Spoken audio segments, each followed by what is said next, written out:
and doesn't understand. He's actually like, yeah, I believe in Donald Trump, and can you believe it? My girlfriend broke up with me over politics, over, you know, stuff that affects every single person in this country, and I voted for bad politics, which are very, very fascist, but she had a problem with that. And how could she? Goes on to say, it wasn't even a debate, it was an ultimatum. She couldn't handle the fact I don't want to live in a nightmare world she's so desperate to create with her Kamala worship. So what does she do? Celebrates today like she won a big victory, like her and her woke agenda are somehow going to change the world for the better. It's pathetic. She's selfish and blind to the reality of what she's doing. I didn't just lose a girlfriend. I lost someone who didn't care enough about me or what I believe in to try and understand it.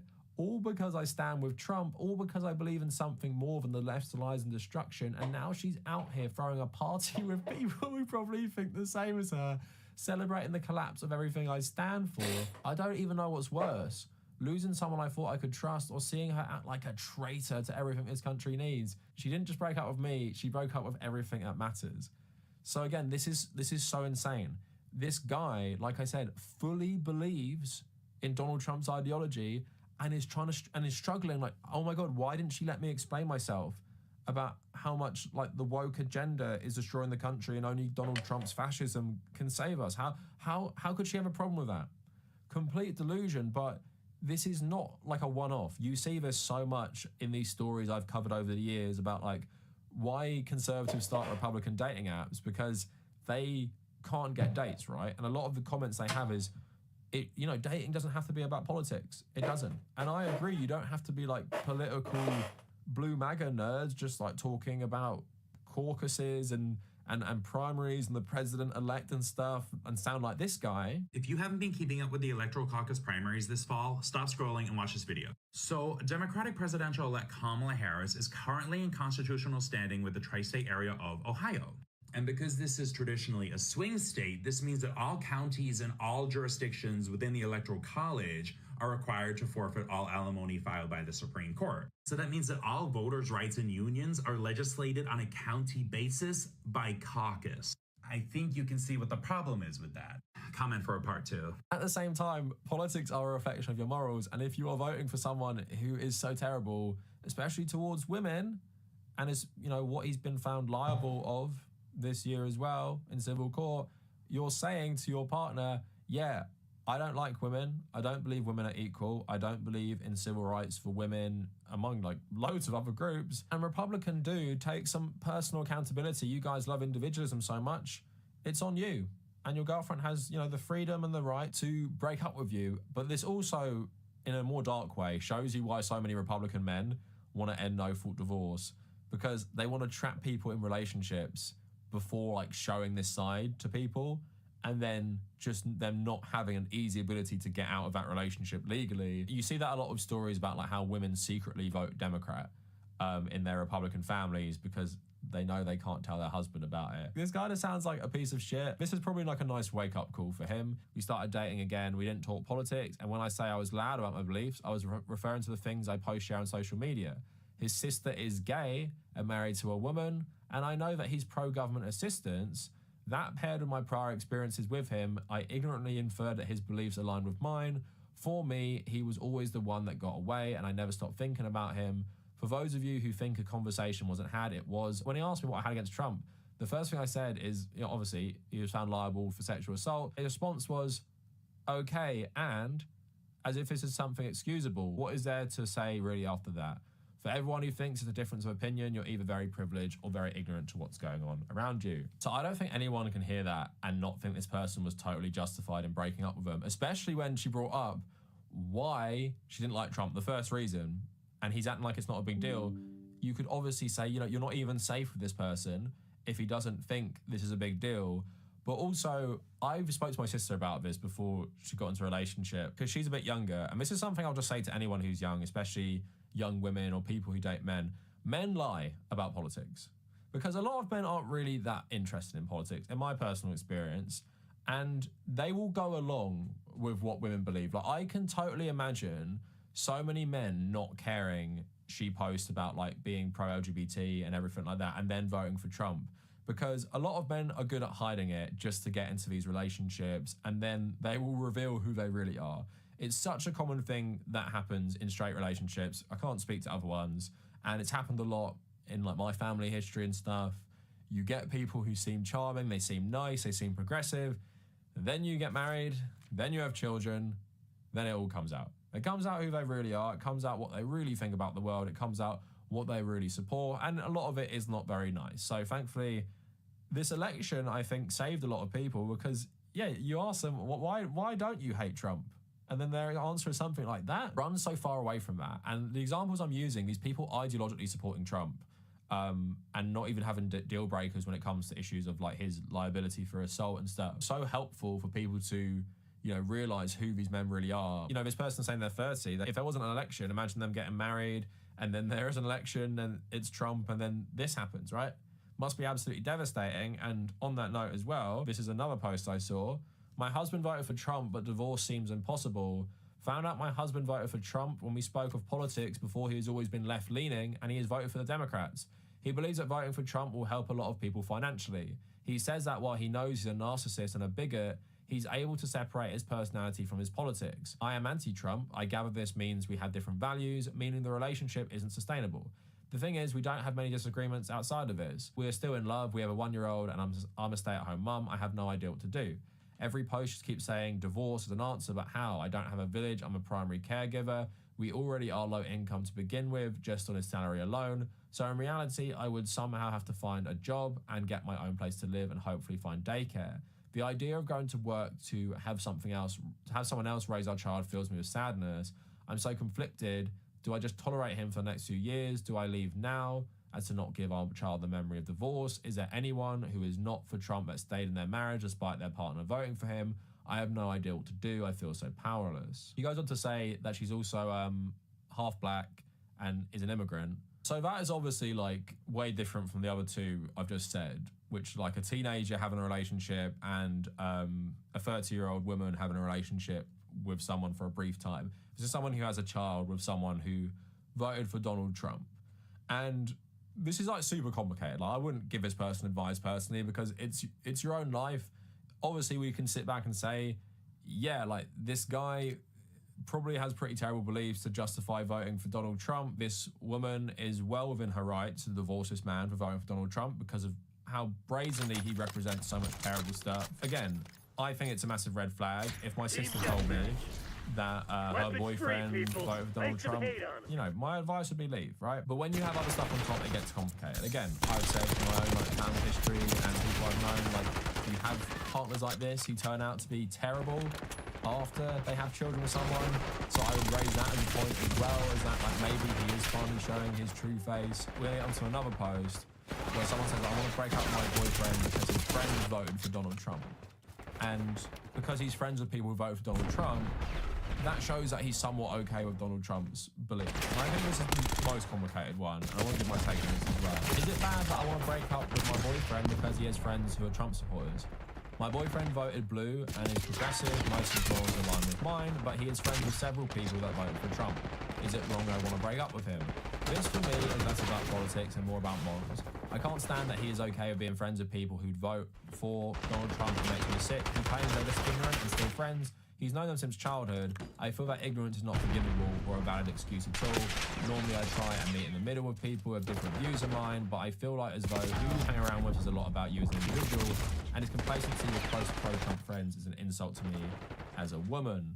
So obviously I understand that as well. At the same time, as a man myself, not saying I have loads of conservative friends, I interact with a lot of men, right? Because I have my group of friends since childhood. Like literally, I've been friends with the same people since I was about 5 years old. And then there's more of us than when we were like 11, 12 years old in secondary school.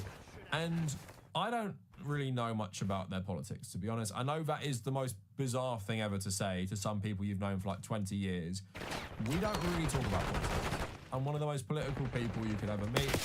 I don't talk about it because we've been friends for years. Our friendship is not based on politics. Our friendship is not based on who we elect or who we vote for every 5 years. We're just friends, right? And while I definitely know some of their politics, because we talk about politics, a lot of us, there are others that I definitely am not sure. And it just hasn't come up as an issue. I assume from knowing these people, they are good people and, you know, they have good morals, which even if I don't think that's political, it would reflect in their politics. At the same time, I don't know who most of them voted for at any election. I know my friends who definitely didn't vote for the Conservatives. I don't know if all of them didn't vote for the Conservatives. That is a situation a lot of people are in, especially with childhood friends. Because, like I said, you don't come together over shared values, shared interests, shared political views. You come together just because you grew up together. And your friendship is based in just close memories, having that experience and knowing each other throughout like so much of your life, right? I do remember one of my friends voted for UKIP in 2015 and we just took the piss out of him and called him an idiot and stuff. But, you know, what are we gonna do? Just like never speak to him again because in one election he voted for a party? He's a fucking idiot. He didn't understand what he was even voting for, really. He voted for it because maybe like his dad told him to. We were like 20 at the time. So I can see the situation. Yeah, of course. When it's a gang of like men and they're all not caring about politics and stuff like that, I understand how to people that is like maybe not attractive, a red flag. But at the same time, she's saying her boyfriend is progressive. They have shared morals. And it's just a fact of life. You're going to interact with a lot of people who don't have the same politics as you. And even more in the American context, right? When it comes down to it, you have two choices for president, really. You have Kamala Harris and you have Donald Trump. Now, with Kamala Harris, people are being told, yeah, don't actually care about what she's done to Gaza. Don't care about Joe Biden and everything like that. Just vote for her because Donald Trump is worse. So you're already telling people in this election, which is one of the most gross elections I can remember, do not care about something really disturbing, important, and just vote for her because she's not the other guy. In my mind, people being ideologically pro-Democrat doesn't give them a moral high ground on people who are idiots who voted for Donald Trump. Because if you're ideologically pro-Democrat, you're seeing Joe Biden being like, I want more of this. I want more of this. I don't care about anyone else in the world being destroyed by the Biden government. Yeah, I want more of this. So you just have like total fucking idiots who grow up in like very conservative communities, don't even pay attention to politics, who just go on the ballot box and tick Trump's name because they saw him on Joe Rogan. Like, I'm not even joking, I've seen anecdotes of that. I've also seen women vote for Trump because they said he protect women's rights because under Biden, Roe was overturned. In your own personal relationship, I totally get wanting someone who will vote a similar way, who has the same politics, the same morals, but just in the real world, not like Twitter, you do have to talk to people where you either don't know their politics or you won't agree on their politics. Like, I'm thinking about now, I play football with 3 different groups of men. And my friendship group, I have a bunch of friends that random things that I still see. And if I'm honest, like, we just don't talk about politics. And I know people who might be more conservative and you just understand why. Like, people been in like the military, people come from conservative families, like they are nice people generally, but they might vote a certain way. And I'm just not gonna, in my opinion, forsake my friends because they might vote a different way, especially when I can, in my opinion, get through to them because I know deep down they are good people. And I just think they're brainwashed by certain institutions and certain environments, and I feel like I can get through to them. But I don't think that's anyone's job when it comes to a relationship. I think when it comes to a relationship, you don't have to put in that emotional labor. You don't have any commitment. You don't have any responsibility to do this to some guy you just met. I keep friendships with people I don't agree with politically, mainly because for a lot of them, I was invested in this relationship like when we didn't even understand politics. We were children, we were teenagers. And just because we've grown up differently now, I'm not going to get rid of that, like I said, especially when I feel like I can change their mind on certain things and maybe pressure them when it comes to elections, especially to vote a certain way if I speak to them because they respect me and they like me and we're friends and they take my opinion seriously. And in this example, if this girl's boyfriend was friends with a bunch of like Nick Fuentes supporting groypers, 100%. Like, get rid. If he doesn't have a problem being in that environment, I think that reflects really poorly on him. But I think context matters. And if someone said to me, you are not leftist, you are not progressive, you are not anything like that because you have a friend who's more conservative, I would just say that's a very liberal way of viewing the world in a negative way. A leftist interpretation would be like, you know, we're the same class, we want to improve our material conditions, I can reach out to this guy potentially by talking about these things, and then we can talk about other stuff. And potentially I can change his mind. And like I said, when you know he's a good person anyway and not some sort of ideological fanatic conservative and just has what we should call co-worker politics, then I'm not going to discard him. So I guess for the conclusion, I would say, in a personal relationship, you want someone who has the same values as you. And nearly all the time that is reflected in political opinions and maybe even who they vote for, right? So if it's someone like me, you know, I'm a socialist, I want people who care about like just people getting better conditions. I don't want people who fanatically support like Labour. I don't want people who support like poor nation states that do terrible things. I want someone who has a compatible worldview with me in terms of having children, in terms of being pro-LGBT, in terms of being like obviously pro-women's rights and stuff like that.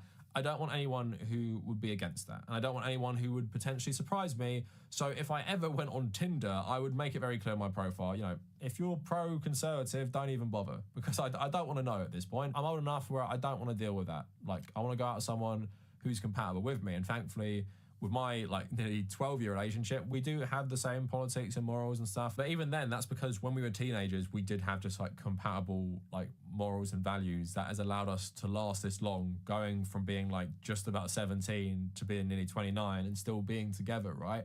It is so important. So I totally understand that.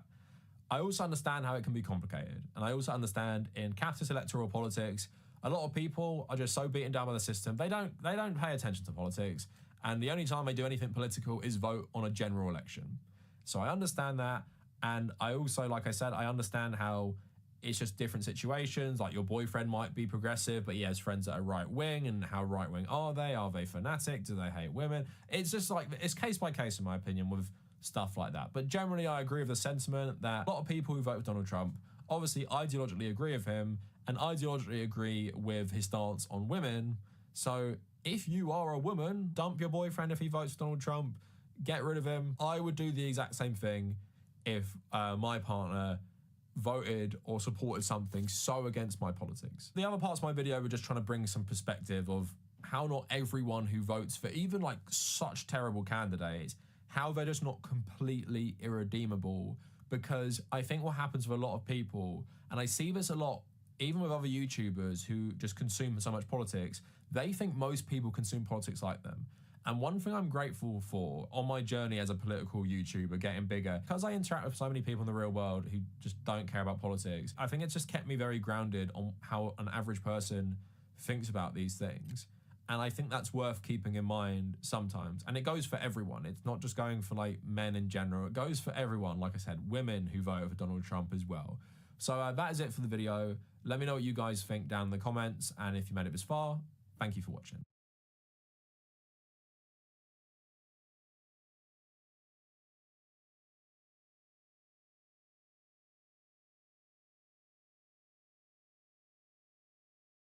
So I was sitting in my shed this afternoon when I got an alert from my wonderful lawyer, and it was a link to some video on YouTube.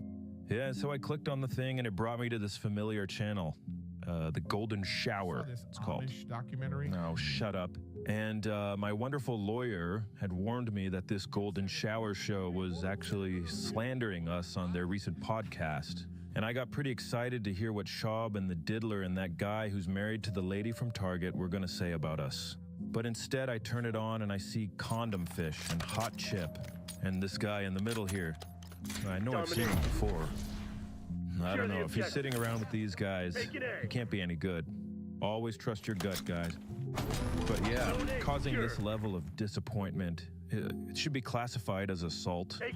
And really, I can't even watch these shows anymore without my podcast sitter, Mr. Zynga. But yeah, no, we'll give it a shot. All right, well, let's see what they had to say still. This is some of the stuff I wanted to get into because I think Ben and I, we frequent different corners of the internet. You just know stuff. I want to be in the places that you see this stuff. So I think we're both in the same corners of the internet. I'm just watching like Brendan Schaub documentaries. Oh, that's interesting. Okay, maybe I misread this middle guy. Might be a homeless Trojan horse. I'm just watching like Brendan Schaub documentaries on YouTube. Now that right there's a co-blast. These guys know they just stepped into some murky waters. These Brendan Schaub videos had their boss literally hiring investigators and suing people on YouTube. I don't think he wants them promoted on his channel. No, what do I know? I don't know. Like Brendan Schaub documentaries on YouTube. I purposely tried to avoid. Yeah, exactly. Although I will say I am an avid fan and Patreon subscriber of Too Lazy to Try. What? What? No, you gotta be kidding me. Did you guys see our sketch we made about the comedy deathbed thing? It was incredible. People thought we were making fun of Red Bar, but I like Red Bar. Good. You kind of went quiet when I mentioned Too Lazy. You're not a fan? No. Oh, I see what's happening. All right, so here Hot Chip is hoping, praying, that this Ben guy doesn't like Too Lazy because he only brought it up for credibility in front of Ben, who he thinks dwells in the darkest corners of the internet. But Hot Chip already regrets bringing it up because he realized Brendan, his boss, is going to see this and he'll get fired immediately. And once he loses this fake job, it's back to that cracker factory in Madison. So does he like him? No, Too Lazy is. Are you kidding me? He's the Godfather. No. Ugh, I knew this guy was no good. What did I tell you guys? Always trust that gut. Too Lazy, Godfather. I thought this guy was on the dark web or whatever. He's the Godfather. Well, actually, really, Red Bar inspired all these guys. Okay, Yeah. there you go. If you think about it, he's the. But there's different because like There's different. Too Lazy's like this explainer, faceless YouTube, whereas Red Bar is he's doing like radio and like filling time. Amazing that this thick boy employee is calling someone out for filling time. Their entire studio exists to trick people into watching ads for nicotine pouches. This guy's disintegrating and projecting big time to try and not get fired here. All he's thinking about right now is that assembly line of saltines barreling towards him, and he's just daydreaming about how good he had it in LA. And he can't believe he bungled that wonderful fake job up so badly. And he's staring at the clock on that factory wall, knowing he's still got 12 hours of hand salting crackers until he can finally go home. We're just in the beginning of this because so like the commentary channels have like proliferated, it's its own industry, but pretty soon these guys are going to start beefing. Oh, yeah. And there's going to be channels about the comedy channels. Oh, yeah. Yep. Talking about comedy enforcement fighting Red Bar or Elephant Graveyard's the new king. Is he? Excuse me? Elephant Graveyard's the new king. Is he? Okay, well, actually, my gut wasn't wrong. I was just kidding earlier. No, I knew this guy was a high-awareness individual the second I saw him. Elephant Graveyard's the new king. Is he? But I don't like that attitude, Hot Chip. Elephant Graveyard's the new king. Is he? As far as I'm concerned, great little one on David Lucas. I don't understand. What's this guy's problem? You can tell right away he hates me. And I don't know what I did to deserve this. I've never said anything about Hot Chip, and I've only shown him for about 2 seconds in a video one time, and it was this. There he is. Losing A. I don't want that. Is that really all it takes these days to elicit a classic hater's look to the ground? Now, the look to the side is more common, but we have seen the look to the ground before. It means you're thinking about your own death and demise, or about losing your job. Well, whatever. What else could you say? I'll have to check it out. I think I have seen that come up. Oh, yeah? Did they kind of copy Too Lazy's thumbnail style? All right, wow. Real hate confirmed. All right, well, I never expected to say this, but we are now at war with Hot Chip. And I really don't appreciate that accusation there, Hot Chip. And I know it's a lot to expect you to do any actual research or know fucking anything about anything. But, well, all right, here's Too Lazy's collection of wonderful thumbnails here. Looks good. All right, looks cool. Iconic. And here are our thumbnails. Since you clearly were only pretending to have heard of this channel when Ben mentioned it, but you decided to try and take this opportunity to make all the commentary channels fight each other, to get some of the heat off of the channels you work for, and score some brownie points with the boss man for causing disorder amongst his critics. Come on, man. You think that type of interproletariat turmoil is going to fly in the highly unionized cracker factory? Don't burn your bridges before you cross them, my guy. And are you really going to start throwing around accusations about copying anything? That is what pays your bills, man. Now, that's Brendan's whole scheme. And by the way, what the hell is Condom Fish even doing over here? Does he fucking say anything? Yo, Condom Fish, man, you should quit this job and just be free. Golden hour, more like golden shackles, you know what I mean? I want more vlog content. And by the way, I gotta know, did you really boil a fish inside a used condom you found in the river and eat it? That's what I heard. It's the scariest catch and cook I've ever done because we caught this opaleye off a jetty in Marina Del Rey. And no joke, we saw trash bags floating by. We saw a giant used con that just floated right by us. I envy the confidence of a guy who catches a condom fish in a dirty river, cooks the fish inside the condom, boiled it inside the condom, ate it on the internet, and still shows up for work every day. You want to try one? No, buy the content Baby, the ocean's filled with trash bags. This guy is fucking amazing. Did they kind of copy Too Lazy's thumbnail style? I think so, yeah. Yeah. Oh, do you? I think so. Copycat oil. All right, listen, man, I wasn't going to say anything, but Green Bay Packers suck shit, and American football is stupid. Why can't you just watch hockey like an actual normal person? I know you're from Wisconsin, and they don't even have a real hockey team, but they did produce the greatest player of all time, Phil Kessel. So no excuses, Hot Chip. But I guess it makes sense to wear a Packers shirt because soon you're going to be packing your bags and getting back to that cracker factory where you're going to be packing crackers into cracker packs all day. Idiots. Like, Oh, I know, yeah. Well, that's the thing. That all that stuff's so popular now. Is I can't imagine why. the Elephant Graveyard is bigger than like a lot of these channels, you know? yeah. Do you, What the hell? He can't move on fast enough. The Elephant Graveyard's bigger than like a lot of these channels, you know? yeah. Yeah, I actively despise him. Anyways, Red Bar is he's doing like radio and like filling time. I'm really afraid to say anything, but he overuses the car crash sound. I've definitely seen my fair share and definitely afraid of saying anything negative. So I think his content is great, and I just hope he's not mean to me. Oh, you live in fear of them. Oh, yeah. red Oh, flag. yeah. I don't want my posts to become places that are like fans of his and like commenting negatively when I post like a picture of my girlfriend. All right, so what's this guy's Instagram? The hell even is his name? What is this? What's his name? We get to 500. I'll do the hot chip. Oh, he really is Almost just got hot maybe chip. watching. Oh, there is one yeah, time there on we the are. last episode Nick. of King and the Sting. All right, what do we got? I started with the Adam Carolla show. Worked there for Okay. 3 years. Fun. Met So Theo much fun. there. Worked at Funny or Die for. And I 5 got months. fired. He laid off a third of the staff. Yep, right after thought I so. started. And I hit up Theo. Not gonna mention the and Cracker his Factory. pod. This was like Well, here's the Instagram he doesn't want anyone to see, but it's fully public. Yeah, you know that is optional, right? I don't want my. And by the way, what's the G stand for? Don't make me say it. Fans of his. Don't make me say it, because Tony says Biden's going to ban me from YouTube again. And N? No. Did they kind of copy Too Lazy's thumbnail style? I got to check out this guy's thumbnails. They must be really good, really original. Oh, wait a second. What the fuck? They're just two lazy thumbnails with a yellow background. Oh, come on, man. I don't know, Hot Chip. This is really strange, erratic behavior.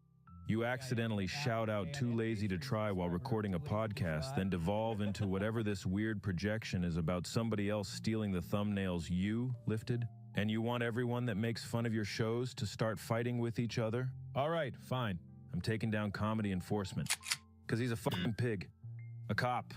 You get that? Oh, I fucking hate him. Well, I moved all over the page. All right, did they say anything else about me? Or something. All right, No. Matt, what are you gonna sing? Oh, God. I do. Oh, podcasts. No, I swear, if you watch this. Oh, all right. Fuck this. I'm done.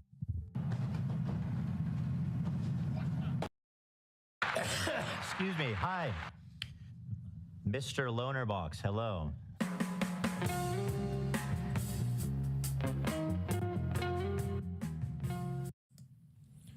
Okay, so on Monday I did a stream and I was going to go back in time and talk about Ethan and Hassan, what the origin of this beef was. Why is Ethan getting so unhinged on the topic of Palestine and Israel? I thought I would be done talking about it for at least this week, and then this happens. So Ethan Klein has Lonerbox on his stream. And before we even get into Ethan Klein, let's just do a bit on Lonerbox. So Bad Empanada, no matter what you think about him, he did a pretty good job compiling some clips of Lonerbox. And I just need to I need to set the groundwork so we know who we're talking about here.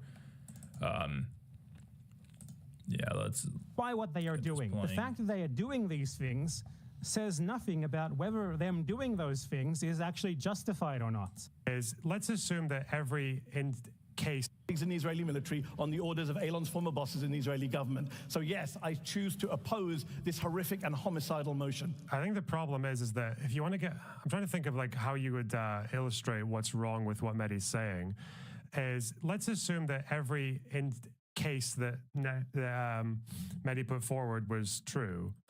When he talks about particular incidents like the WCK bombing or the person who was the child who was shot while they were in a car or like all this kind of stuff. So if they're talking about that, then it's kind of like saying that doesn't really, you could just argue none of that actually says whether or not the broad military campaign is justified or not. You understand that, right? So apparently the fact that Israel is clearly systematically committing war crimes, crimes against humanity, pretty much every international crime that you could ever think of on a mass scale, patterns that make it clear that they are there in order to do what they are literally doing. We, however,